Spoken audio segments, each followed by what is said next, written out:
Hello दोस्तों, तो जैसा कि पिछले एपिसोड में हमने देखा कि ज़ामियन और बाकी सब लोग जिया को फॉलो करते हुए एक फॉलन ग्राउंड तक पहुंच गए थे, जहां पर उसका एंसेस्टर और स्काई डीमन फिनिक्स क्लैन का एंसेस्टर मौजूद था। ये दोनों ही किसी ड्रैगन एम्परर सोर्स फ्रूट के लिए मरते दम तक फाइट कर रहे थे, जो फ्रूट यहाँ जिया और उसके क्लैन के लिए बहुत ही ज्यादा इंपॉर्टेंट है। इवन के स्काई फिनिक्स डीमन क्लैन वाले लोग भी किसी भी कीमत पर इस ड्रैगन एम्परर सोर्स फ्रूट को हासिल करना चाहते थे। इसलिए हम देखते हैं कि एल्डर हुआंग, फेंकाइनिर और उसके बाकी के साथी यहाँ पर आती से लड़ना शुरू हो गए, जो देखकर दूसरी तरफ जिया ने अपने एंशिएंट वॉइड ड्रैगन क्लैन के एंसेस्टर को जिंदा कर दिया। और वो इतना ज्यादा खतरनाक था कि वो स्काई फिनिक्स डीमन क्लैन के एंसेस्टर को मारने के साथ साथ उन्हें भी डराकर यहाँ से भगा देता है। जिसके बाद एपिसोड के लास्ट में हमने देखा कि ज़ामियन और उसके दोस्त बाकी की ट्रेजर की तलाश में यहाँ एक पिल बीस्ट के पास पहुंच गए थे, जो दिखने में काफी ज्यादा क्यूट लेकिन उतना ही ज्यादा रेयर था। लेकिन यहाँ इस पिल बीस्ट को लेने के लिए वही मिस्टीरियस लड़की भी यहाँ पर आई हुई थी।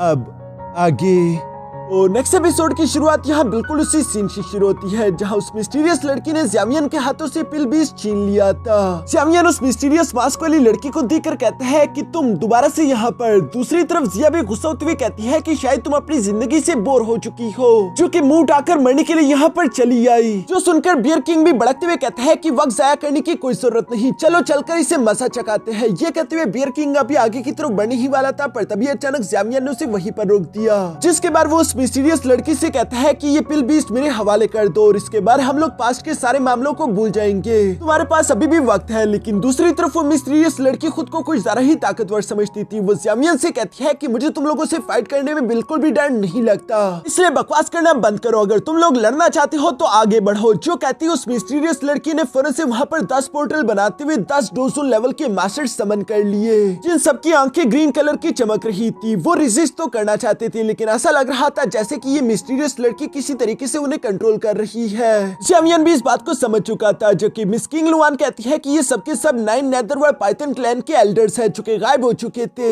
असर्ट यारहो भी बता रहे थे कि इनमें से ज्यादातर तो 2 स्टार डोजन लेवल के मास्टर है। तभी अचानक हम देखते हैं कि उस मिस्टीरियस लड़की ने अपने सारे के सारे एल्डर्स को ज़ामियन और उसके साथियों पर हमला करने के लिए आगे की तरफ भेज दिया, जो देखकर मजबूरन ज़ामियन के दोस्तों को भी आगे की तरफ बढ़ते हुए उन एल्डर्स के साथ फाइट करनी पड़ी। यहाँ पर एक जबरदस्त जंग छिड़ चुकी थी। ज़ामियन जो कि अकेले 2 मास्टर के साथ टकरा रहा था, लेकिन दूसरी तरफ वो मिस्टीरियस लड़की ये सब फाइट होता हुआ देखकर फौरन यहाँ से भागने की कोशिश करती है, जो देखकर जिया ज़ामियन को आवाज देते हुए कह रही थी कि उसे पकड़ो, वो यहाँ से भाग ना जाए। ये बात दूसरी तरफ ज़ामियन ने जैसे ही सुनी, वो फौरन से उन 2 डोजन लेवल के मास्टर को जोरदार पंच और किक करते हुए खुद से दूर करके फौरन 3000 थंडर टेक्निक का इस्तेमाल करते हुए तेजी के साथ उस लड़की को फॉलो करने लगा।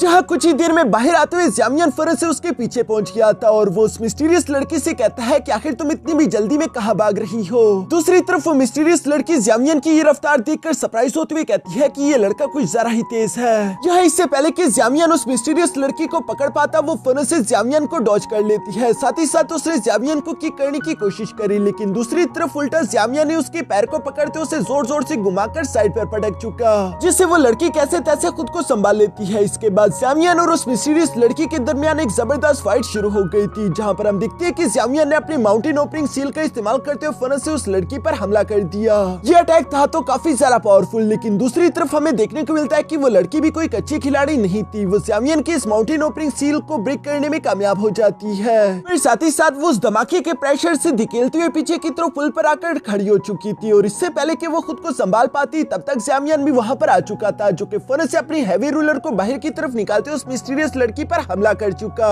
जिस अटैक को पलक झपकते ही वो लड़की फौरन अपनी तलवार बाहर की तरफ निकालते हुए ब्लॉक कर लेती है। दूसरी तरफ ज़ामियन गुस्सा होते उस लड़की से कह रहा था कि तुम्हारे पास अभी भी समय है, वो पिल बीस्ट मेरे हवाले कर दो। मगर दूसरी तरफ वो लड़की जिद में आते हुए कहती है कि नहीं, ऐसा कभी नहीं हो सकता, ये ख्वाब देखना छोड़ दो। जो देखकर ज़ामियन भी गुस्सा होते हुए कहता है कि तुम बहुत ही ज्यादा जिद्दी हो। जो कहते ही ज़ामियन ने उस लड़की पर और भी ज्यादा जोर लगाना शुरू कर दिया। यहाँ पर इन दोनों के दरमियान जबरदस्त तलवारबाजी का मुकाबला होता है, जिस फाइट में उस लड़की को एक बात तो समझ आ चुकी थी कि वो ज़ामियन को चाहकर भी नहीं हरा सकती, इसलिए वो कुछ भी करके यहाँ से भागने का मौका तलाश कर रही थी। लेकिन इससे पहले कि वो यहाँ से बाहर की तरफ जा पाती, तभी अचानक ज़ामियन उसके सामने आ गया, जहाँ वो अपने हैवी रूलर की 6 हार्मोनिक फ्लेम टेक्निक का इस्तेमाल करते उसे तेजी के साथ गोल गोल घुमाते हुए फौरन से उस मिस्टीरियस लड़की की तरफ उसे थ्रो कर देता है। जिस अटैक को ब्लॉक करने के लिए उस मिस्टीरियस लड़की ने भी दूसरी तरफ अपने स्वॉर्ड का इस्तेमाल किया, लेकिन इस ब्लास्ट के कारण वो पीछे की तरफ धकेली गई, और इससे पहले कि वो खुद को संभाल पाती तब तक ज़ामियन दोबारा से उसके सामने पहुंच चुका था, जहां वो अपने फ्लेम पंच को रेडी करते हुए यहाँ उस लड़की को एक जोरदार मुक्का कर देता है। ये पंच इतना ज्यादा पावरफुल था कि वो इसके इफेक्ट के कारण पीछे एक चट्टान से जा लगी, जबकि साथ ही साथ उसे बहुत ही ज्यादा तकलीफ भी हो रही थी। मगर ये तो अभी सिर्फ शुरुआत थी। ज़ामियान इस वक्त गुस्से में है और वो उस लड़की पर जरा सा भी रहम नहीं करने वाला था, बल्कि वो दोबारा से अपने हैवी रूलर को लेकर यहाँ उसी लड़की की तरफ बढ़ रहा है, जो देखकर दूसरी तरफ वो मिस्टीरियस लड़की भी घबराकर फौरन से अपने सबसे पावरफुल डिमोनिक आई बॉडी कंट्रोल टेक्निक को एक्टिवेट कर लेती है, जिसका इस्तेमाल करते उसने अब तक कई सारे डोजो लेवल के मास्टर्स को कंट्रोल किया था। ज़ामियान ने भी जैसे यहाँ पर उस मिस्टीरियस लड़की की आंखों में देखा, वो भी हिप्नोटाइज हो चुका था, जहाँ वो अपने सोल सी के अंदर देखता है कि उसकी सोल काफी बुरी तरीके से जगड़ चुकी थी। ज़ामियान को समझ आ गया था कि वो किसी तरह की बॉडी कंट्रोल टेक्निक का इस्तेमाल कर रही है ताकि वो मेरी सोल को कैद करते हुए मेरी बॉडी पर कब्जा कर सके। मगर ये काम उस लड़की के लिए जरा सा भी आसान नहीं होगा, क्योंकि ज़ामियान की बॉडी में मौजूद है 3 तरह की अलग अलग हेवनली फ्लेम्स, जिन फ्लेम्स को ज़ामियान इकट्ठा करते हुए एक साथ ही अपनी बॉडी से अनलीश कर देता है। और यहाँ पर ये फ्लेम्स इतनी ज्यादा खतरनाक थी कि उस मिस्टीरियस लड़की की ये बॉडी कंट्रोल टेक्निक वहीं पर टूट जाती है, जिस वजह से ज़ामियान एक बार फिर से होश में आ चुका था और वो यहाँ पर अपने फाइनल अटैक का इस्तेमाल करते हुए आखिरकार उस मिस्टीरियस लड़की को हरा देता है, जिसकी वजह से हम देखते हैं कि यहाँ पर उस लड़की का मास्क भी गिर चुका था। साथ ही साथ वो खुद भी बहुत ही बुरी तरीके से इंजर्ड होते हुए नीचे की तरफ पुल पर आ गिरी थी, जो देखकर ज़ामियान भी धीरे धीरे से उसी मिस्टीरियस लड़की की तरफ आने लगा। जहाँ पास आती ज़ामियान फौरन से अपनी तलवार को उसकी गर्दन पर तानते हुए कहता है कि चलो वो पिल बीस्ट अब मेरे हवाले कर दो। लेकिन ये लड़की जो कि पहले नीचे की तरफ देख रही थी, अचानक से ऊपर की तरफ ज़ामियान की आंखों में देखते हुए कहती है कि कभी नहीं। ज़ामियान तो यहाँ इस लड़की की आंखों में देखते ही फौरन से उसे पहचान गया था। उसे पास के कुछ विजन्स आने लगे। वो हैरान होते हुए कहता है कि ये तो ग्रीन सरपेंट 3 फ्लावर आइस है, कहीं तुम किंगलिंग तो नहीं, जो कि ज़ामियान की बचपन की एक दोस्त थी। यहाँ ज़ामियान की मुंह से अपना नाम सुनकर तो वो लड़की भी शौक होकर सवाल करते हुए कहती है कि आखिर तुम्हें मेरा नाम कैसे मालूम है। जो सुनकर ज़ामियान मुस्कुराते हुए कहता है तो ये तुम ही हो क्या? सच में तुमने मुझे पहचाना नहीं? हाँ, शायद इसलिए क्योंकि मैं पहले से काफी बदल चुका, लेकिन यकीनन तुम्हें मेरा ये हैवी रूलर तो याद होगा। याद करो, मैं गामा एम्पायर के डेजर्ट्स में तुमसे मिला था। ज़ामियान की सारी बातें सुनते हुए मिस किंगलिन भी ज़ामियान को काफी गौर से देख रही थी और उससे भी अपने पास की थोड़ी बहुत मेमोरीज याद आने लगी, जहाँ कैसे ज़ामियान ने उसे कई लोगों से बचाया था। साथ ही साथ ज़ामियान ने उसके हाथों पर बने हुए स्केल्स की तरफ देखते उससे ये कहा था कि तुम्हारे हाथों पर ये कितने प्यारे स्केल्स है। साथ ही साथ ये वही समय था जब मिस किंगलिन काफी ज्यादा डिप्रेस रहती थी, लेकिन ज़ामियान ने उसे समझाया कि तुम अपने लिए जीती हो, दूसरों की परवाह करना बंद करो। ज़ामियान मिस किंगलिन के बचपन में उसका एक बहुत ही सारा इंपॉर्टेंट हिस्सा रह चुका है। यहाँ पर ज़ामियान को याद करते हुए मिस किंगलिन भी कहती है कि कहीं तुम यंग मास्टर ज़ामियान तो नहीं हो। ये कहते हुए मिस किंगलिन के चेहरे पर एक राहत आ चुकी थी, जैसे कि वो ज़ामियान से मिलकर काफी ज्यादा खुश है। ज़ामियान भी दूसरी तरफ अपनी पुरानी मिस किंगलिन को पाकर मुस्कुरा रहा था। साथ ही साथ वो आगे की तरफ हाथ बढ़ाते हुए कहता है कि अच्छा हुआ कि तुम्हें सब कुछ याद आ गया। ये कहते हुए ज़ामियान मिस किंगलिन को खड़ा करते हुए कहता है कि तुम अब पहले से काफी बड़ी हो चुकी हो। दूसरी तरफ मिस किंगलिन भी ज़ामियान से कहती है कि ज़ामियान मुझे माफ कर देना, कहीं मैंने तुम्हें चोट तो नहीं लगा दी। हाँ, क्या मजाक है, जैसे कि ये हमारे ज़ामियान को चोट लगा सकती है। दूसरी तरफ ज़ामियान भी उसे यही जवाब देता है कि नहीं, मेरी फिक्र मत करो, मैं ठीक हूँ, लेकिन मैंने तुम पर कुछ जरा ही बेरहमी दिखा दी, तुम इंजर्ड हो चुकी हो, उसके लिए मैं तुमसे माफी मांगता हूँ। साथ ही साथ ज़ामियान अपने पास से एक रिकवरी पिल निकालकर यहाँ मिस किंगलिन को देखते हुए कहता है कि ये खा लो। मिस किंगलिन भी ज़ामियान की बातें सुनते हुए वो पिल फौरन से लेकर खा चुकी थी। साथ ही साथ उसे याद आया कि ज़ामियान के दोस्तों पर उसने अपने कई सारे एल्डर्स छोड़ रखे थे, इसलिए वो फौरन से कुछ हैंड साइंस बनाते हुए अपने सारे के सारे एल्डर्स को रुकने का ऑर्डर देती है। साथ ही साथ उसने सारे के सारे एल्डर्स अपने पास बुला लिए। मगर दूसरी तरफ ज़ामियान के दोस्त जो कि उन एल्डर्स के साथ फाइट कर रहे थे, वो अचानक से इन एल्डर्स के गायब होने पर परेशान हो गए। उन्हें लग रहा था कि कहीं ज़ामियान को कुछ हो तो नहीं गया, चलो चलकर हमें फौरन से ज़ामियान के पास जाना चाहिए। जो कहती है वो सब लोग फौरन से ज़ामियान को ढूंढने के लिए वहाँ से बाहर चले गए। दूसरी तरफ हम देखते हैं कि मिस किंगलिन यहाँ पर काफी बुरा महसूस कर रही थी। वो ज़ामियान से माफी मांगते हुए कहती है कि मैं बहुत ज्यादा शर्मिंदा हो चुकी हूँ, आपको पहली बार नहीं पहचान पाई, उल्टा मैंने आपके और आपके दोस्तों पर हमला करके आपको चोट भी पहुंचानी चाहिए। जो सुनकर ज़ामियान जवाब देते हुए कहता है कि इसमें तुम्हारी कोई गलती नहीं, इतने सालों में हम लोग काफी बदल चुके हैं। तब तक ज़ामियान के बाकी के दोस्त भी उड़ते हुए फिर से ज़ामियान के पास आ चुके थे, जहाँ पर ज़िया मिस किंगलिन से कहती है कि तुम बेशर्म लड़की, तुमने हमसे पहले तो हमारा पिल बीज चुराया और उसके बाद हमारे सामने खड़ी हो,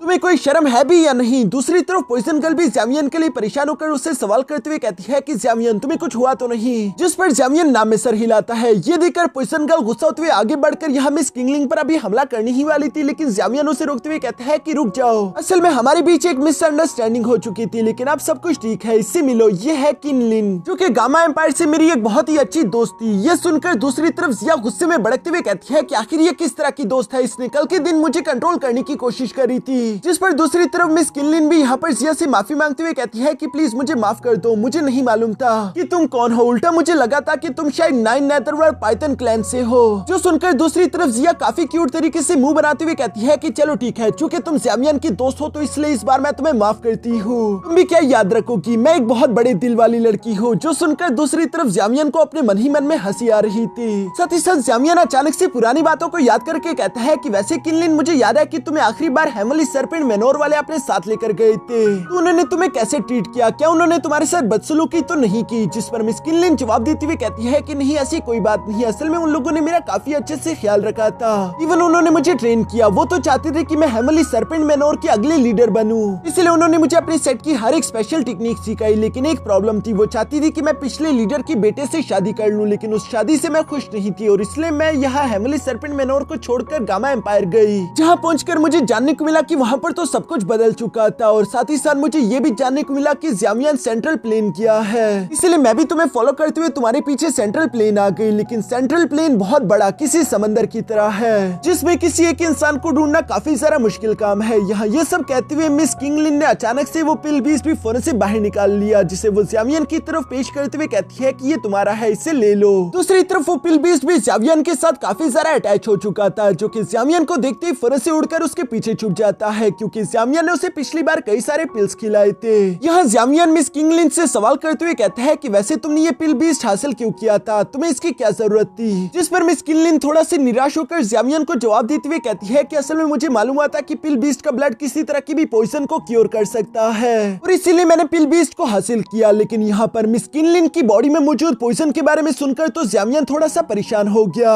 इसके बाद हम एंशिएंट नून के एक और पार्ट को देखते हैं, जहाँ पर हेमली टायर के फाइटिंग स्किल पड़ा हुआ था, लेकिन फिलहाल वो स्किल किसी तरह की सील के अंदर कैद था, जिस सील के टूटने का सब लोग इंतजार कर रहे थे। यहाँ पर ज़्यामियन के सारे दुश्मन पहुंच चुके हैं, इवन की फ्लेम बर्निंग वैली के मास्टर टैंक भी यहाँ पर अपने साथियों को लेकर पहुंच जाते हैं। सबके सब एक दूसरे पर घात लगाकर बैठे हुए थे। मिस वाइर यहाँ पर मास्टर टैंक से सवाल करते हुए पूछती है कि ज़्यामियन कहीं पर दिखाई नहीं दे रहा, जिस पर मास्टर टैंक जवाब देकर कहते हैं कि ज़्यामियन की फिक्र मत करो, वो काफी ताकतवर है, यकीनन उसे कुछ नहीं होगा, वो जल्दी यहाँ पर आ जाएगा। मास्टर टैंक का बस ये कहना ही था कि सीन शिफ्ट होकर वापस से ज़्यामियन पर आ जाता है, जो कि यहाँ पर मिस किंगलिन की बॉडी के अंदर मौजूद पॉइजन को चेक कर रहा था, जिसे चेक करते हुए अचानक से ज़्यामियन परेशान होकर कहता है कि आखिर ये किस तरह का ठंडा और इवल पॉइजन है। मिस किंगलिन ज़्यामियन की ये बात सुनकर उसे जवाब देते हुए बताती है कि ये 9 नेदरवर्ल्ड पाइथन क्लैन का इंपीरियल करप्ट हर्ड पॉइजन है, जो कि दुनिया के सबसे घातक पॉइजनों में से एक है और इसका कोई भी इलाज नहीं। ये सुनकर ज़्यामियन काफी सारा परेशान हो गया था और वो समझ जाता है कि यहाँ पर मिस किंगलिन को ये पॉइजन 9 नेदरवर्ल्ड पाइथन क्लैन के एल्डर्स ने ही दिया होगा।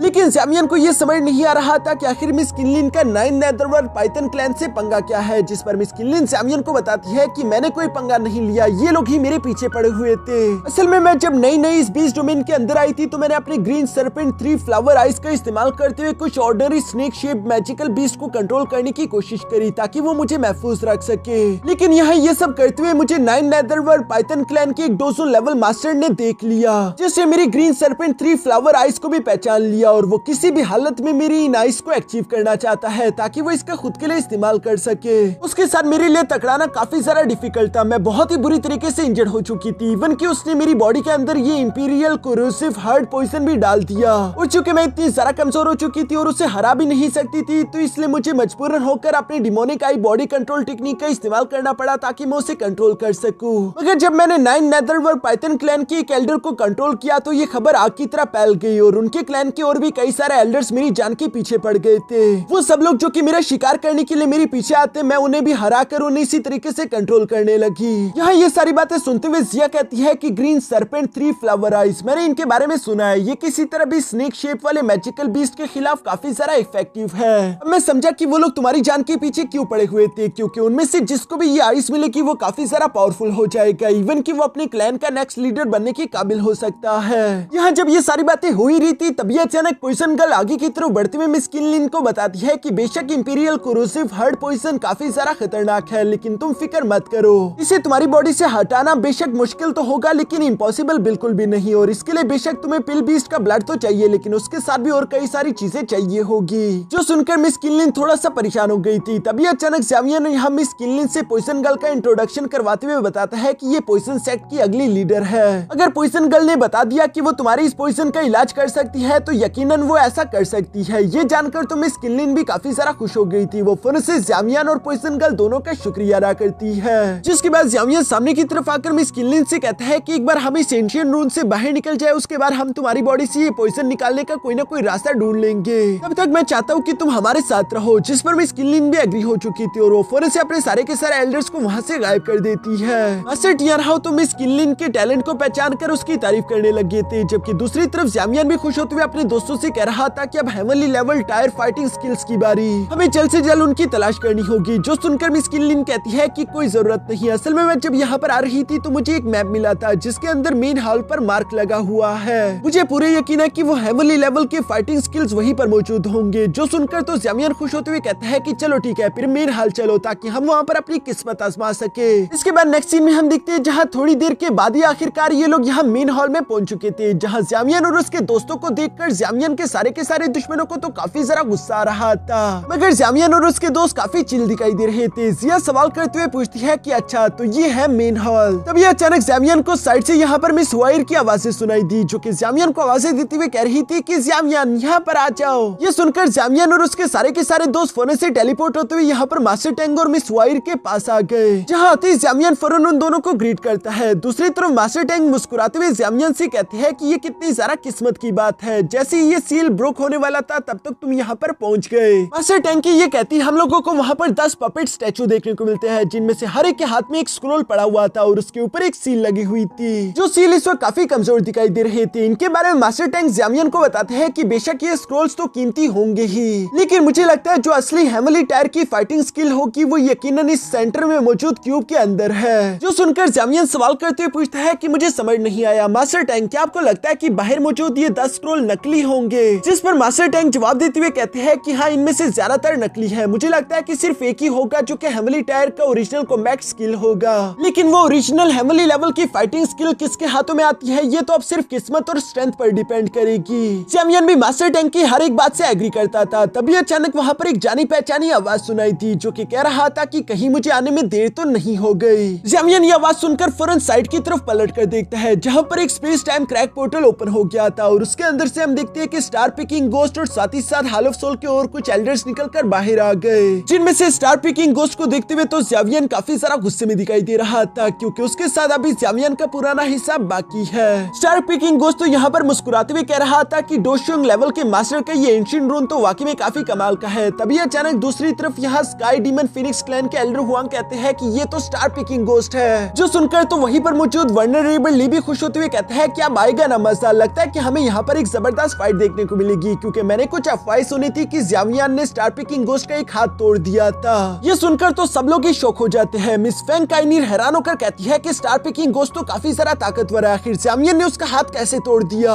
ये बिल्कुल भी पॉसिबल नहीं लग रहा। दूसरी तरफ एल्डर हुआंग भी ये बात सुनकर सरप्राइज होते हुए कहती है कि शायद मैंने ज़ामियान को कुछ ज्यादा ही अंडर एस्टिमेट कर लिया था, लेकिन अगर ये बात सच है तो ये हमारे लिए एक बहुत ही ज्यादा बेस्ट अपॉर्चुनिटी होगी। जैसे ही यहाँ पर स्टार पिकिंग गोस्ट और ज़ामियान के बीच फाइट हो तो हम भी इस मौके का फायदा उठाते हुए ड्रैगन एम्परर सोर्स फ्रूट हासिल करने की कोशिश करेंगे। यहाँ पर ये सारी बातें तो चल ही रही थी, तभी अचानक नीचे की तरफ मौजूद ज़ामियान जो कि स्टार पिकिंग गोस्ट के नकली हाथ की तरफ देख रहा था, वो फौरन से स्टार पिकिंग गोस्ट को आवाज देते हुए कहता है कि तुम्हारा ये हाथ तो काफी खूबसूरत है। ज़ामियान की ये आवाज सुनकर स्टार पिकिंग गोस्ट की भी नजर अचानक से ज़ामियान पर पड़ गई थी और वो हैरान होते हुए कहता है कि ज़ामियान तो तुम जिंदा हो। ज़ामियान भी उसके जवाब में बोलता है कि हाँ, तुम्हें मारे बगैर आखिर मैं इतनी जल्दी कैसे मर सकता हूँ। ये सुनकर तो स्टार पिकिंग गोस्ट को और भी सारा गुस्सा आ गया था। वो फौरन ही गुस्से के साथ अपनी तलवार को बाहर की तरफ निकालते हुए कहता है कि तुम मामूली चूहे, पिछली बार तो तुम बच गए थे, लेकिन इस बार मैं तुम्हारी जान लेकर ही रहूंगा। जो सुनकर नीचे की तरफ मुझे ज़ामियान काफी कूल तरीके से आगे की तरफ बढ़कर अपनी फ्लेम को एक्टिवेट करते हुए कहता है कि शायद तुम अपने दूसरे हाथ को भी पसंद नहीं करते, लगता है कि तुम्हें अपना दूसरा हाथ भी तोड़वाना है। मास्टर टैंग भी ज़ामियान का साथ देने के लिए धीरे धीरे से सामने की तरफ आ गए थे, जहाँ पर उन्होंने भी अपनी पावर्स अनलीश कर दी थी। यहाँ पर स्टार पिकिंग गोस्ट को समझ आ जाता है कि ज़ामियान से दुश्मनी मतलब मास्टर टैंग से भी दुश्मनी। यहाँ जब वो ये सब सोच रहा था तभी अचानक सेंटर में मौजूद उस क्यूब के अंदर से कुछ एनर्जी वेव निकलकर बाहर आना शुरू हो गए, जो कि बाहर मौजूद उन सील को क्रैक कर रहे थे। जो देखकर सब लोग समझ गए थे कि जल्दी ये सील टूट जाएंगे। स्टार पिकिंग गोस्ट भी अपने मन में कहता है कि पहले के लिए मुझे अपने हॉल मास्टर का ऑर्डर पूरा करना होगा, यानी कि वो यहाँ पर अपने हॉल मास्टर के हुक्म पर हेवनली लेवल के फाइटिंग स्किल्स को हासिल करने के लिए आया है। और साथ ही साथ वो जानता रहा कि अगर मास्टर टैंग बीच में इन्वॉल्व है तो इसका मतलब कि अभी के लिए मैं फिलहाल ज़ामियान को जान से नहीं मार सकता। मुझे मुझे पहले वो मिशन पूरा करना चाहिए, उसके बाद ज़ामियन को देखूंगा।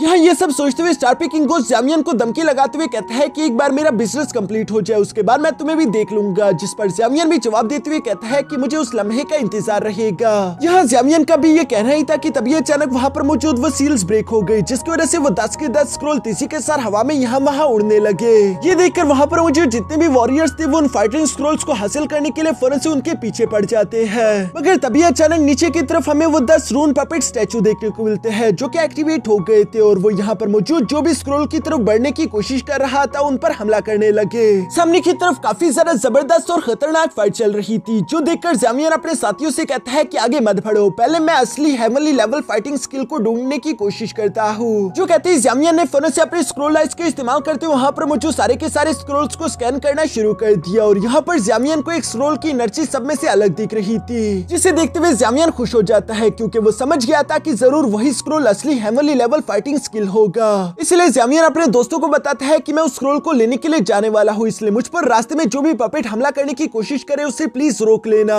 जिस पर ज़ामियन के दोस्त भी एग्री हो गए थे और वो ज़ामियन से कहते हैं कि ठीक है लेकिन अपना ख्याल रखना। इसके बाद हम देखते हैं कि ज़ामियन तेजी के साथ आगे की तरफ बढ़ते उसी स्क्रोल की तरफ जा रहा था। ये देखकर ज़ामियन का रास्ता रोकने के लिए जितने भी पपेट उस पर हमला करने की कोशिश करने के लिए आगे की तरफ बढ़ने लगते, तब तक ज़ामियन के दोस्त उस पपेट पर हमला करते उसे रास्ते से हटा देते।